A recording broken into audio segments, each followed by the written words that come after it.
Hey guys! So today I'm going to be sharing my winter wash day regimen, and I'm actually going to be showing you guys how I clarify in the winter because clarifying is a really big important part of your natural hair regimen. If you didn't know, clarifying removes all the product buildup on your hair that accumulates over time.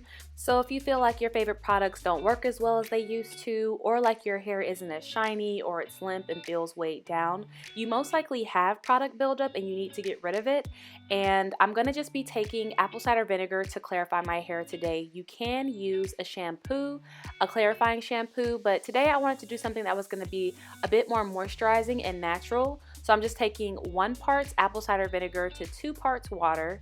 And then the conditioner that I'm going to be using today is the Camille Rose Naturals Moroccan Pear Conditioning Custard. I've been trying to use the products in my stash recently, so we're going to try something new today.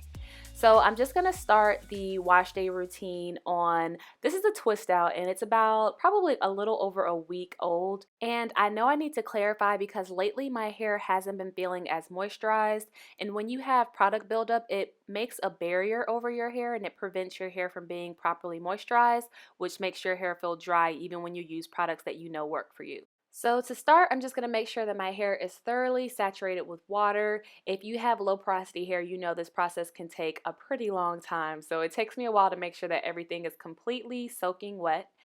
And then I'm going to take my apple cider vinegar mixture, and I like to put it in this spray bottle because it just makes it easier to apply. So some people will take the apple cider vinegar mixture in a cup and then just run that over their hair. But I feel like using a spray bottle allows me to put the product exactly where I want it and then it stays put. So it kind of sticks wherever I spray it. And I just feel like I'm able to saturate my hair much more thoroughly and get the most use out of my apple cider vinegar rinse without it just going down the drain. So I'm just going to thoroughly saturate my hair and then use my finger pads to loosen the product buildup on my scalp. I like to concentrate on my scalp the first time around.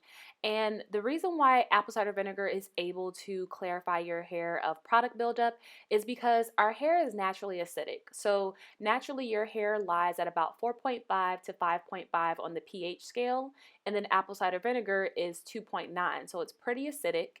And then the products that we usually use are more alkaline, so they're about 7.1 or higher. And apple cider vinegar is able to remove your hair of this buildup because when you apply it to your hair, it naturally balances your pH and disintegrates the product buildup. Now, when you're using apple cider vinegar, make sure that you dilute it with water because if you use it full strength, it will dry your hair out because it is so acidic. So the second time around, I like to focus more on the length of my hair. That way I can get rid of the product buildup on my hair as well. And because this mixture is so moisturizing, I don't have to worry about it drying out my hair or causing breakage. And the way I like to check to make sure I've rinsed all of the apple cider vinegar out is just by smelling my hair. If you can't smell the vinegar, then you're good. So I'm just showing you guys how much of the mixture I ended up using, and now I'm just going to apply my conditioner before I get out of the shower. Now, something else that I really like about apple cider vinegar is that it makes your hair look shinier because the acidic nature of the vinegar lays your cuticles flat and then helps light to reflect off of it. So it makes your hair look shinier, and then it also really helps out with dry, itchy scalp. Here's how much hair I lost in the shower for those who were curious. Now we're going to move on to the detangling process. And I do have a complete video on how I finger detangle my hair, especially if your hair gets matted and it's very, very tangled. I'm going to link that video on the screen because it is super helpful. And the reason why I choose to finger detangle is because I get these types of tangles, and I call them like spider web tangles, where my hair kind of ravels on itself and a comb really wouldn't get those types of tangles out. So my finger detangling process is pretty much just taking the time to go through and pull apart all of my knots. And it is an investment of time, but it really is worth it because it helps me retain more length. And I always keep my hair shears on deck because there's always those single strand knots or just small little knots of hair that get in the way of things moving smoothly, and I like to trim those out.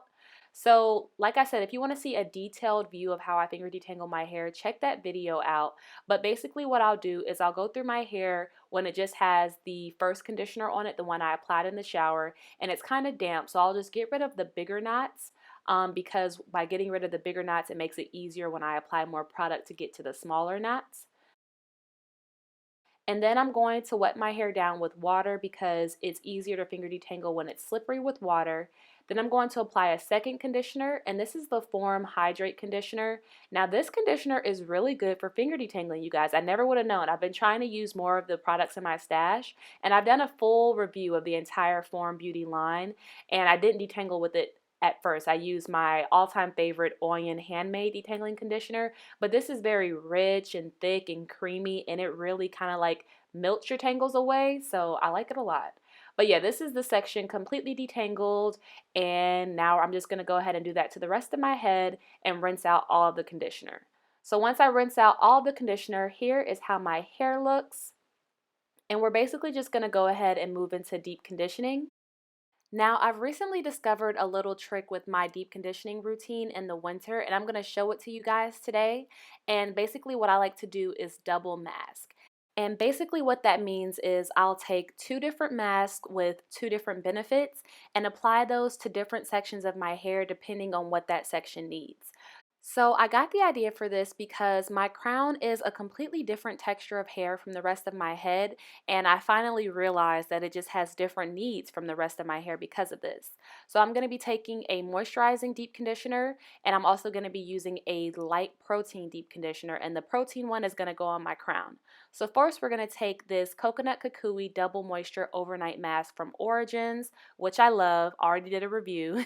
And then I'm going to take this Briogeo Don't Despair Repair Deep Conditioning Mask. And this is kind of like a product that I really didn't think I liked, but my crown loves. So it's hard to apply because it's a little bit thick, but the protein in it and just the fact that it's made to repair damaged and distressed hair works really well for my crown. As you can see, like my crown is a little bit more fragile and frizzy than the rest of my hair.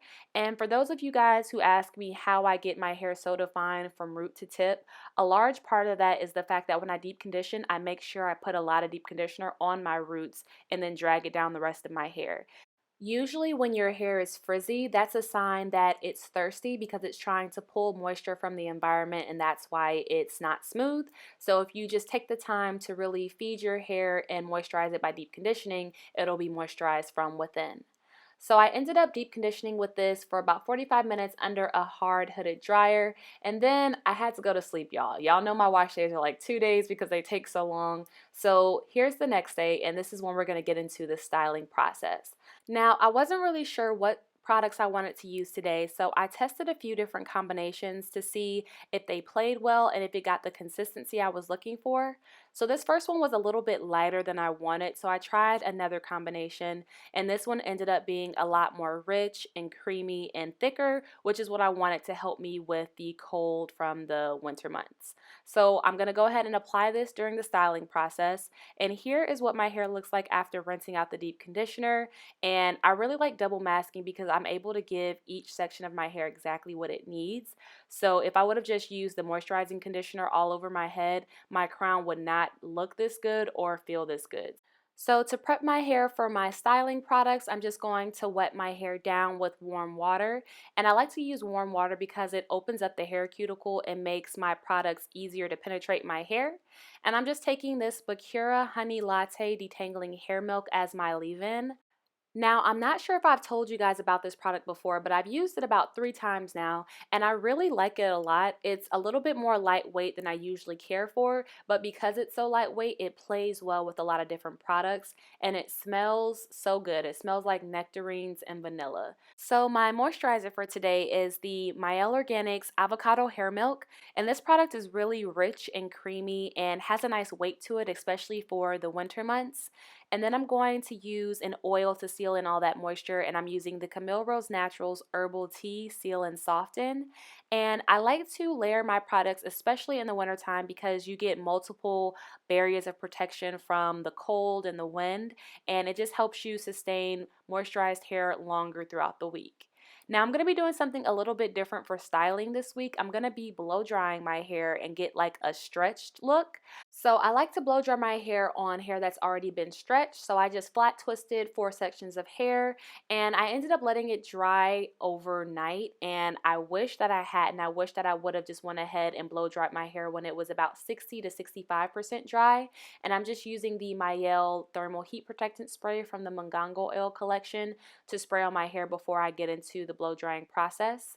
But like I said, I wish I would have blow dried my hair at about 60% dry instead of fully dry because I ended up having breakage and I looked into it and it's best to blow dry your hair when it's about 60% dry because it's not too wet and it's not too dry. If you blow dry your hair while it's soaking wet, you can cause heat damage because the heat can actually boil the water that's in your hair and it'll make your hair become brittle and damaged. And then if you blow dry your hair when it's too dry, your hair is already rigid and dried into the shape that it's going to take, so it can cause breakage. So I was just kind of experimenting to see if I could blow dry like completely dry hair, and it worked out fine, but I've just had better luck doing it on damp hair. So my lesson that I learned pretty much on this day was to blow dry on damp hair, and I'm using a hand dryer that I got from Sally's. I'm going to link it down below because I love that dryer.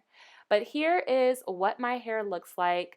I kind of got a little freak out right there. I was like, whoa, what am I going to do with this? But whenever I stretch my hair out or like do something where my hair isn't twisted on itself, I'm always like surprised in how long and how far my hair has come. So honestly, y'all, this is just some hair porn. Like, I like to look at it, so I figured I'd throw some in here for y'all. I got Shaka Khan hair going on, Queen of Sheba hair. But basically, the style that I'm going to be doing is a ponytail. So I did use a comb to part the front section of my hair, and I don't really care about the rest of the part. That's fine. But I'm just going to take some Mielle Organics curling custard and put that on my edges. And then I'm just going to pull my hair down into a low, sleek pony, and that's pretty much the style that I went with. So this hair was so much fun while it lasted, just having big, just voluminous hair. And I actually ended up experimenting with some full body waves that I'm going to have a video on next. So keep an eye out if you're interested in how I preserve this hair during the nighttime and then also how I styled it later after this day. But yes, this is my hair, my little side horse ponytail. But thank you guys so much for watching and I'll see you in the next one. And by the way, guys, if you haven't seen my last video, I'm sharing with you how I plan on growing my hair longer and stronger in 2018. So if you have hair goals, this is definitely one to watch. And I will be sharing how I did this hairstyle very soon. So again, thank you guys for watching and I'll see you in the next one. Bye.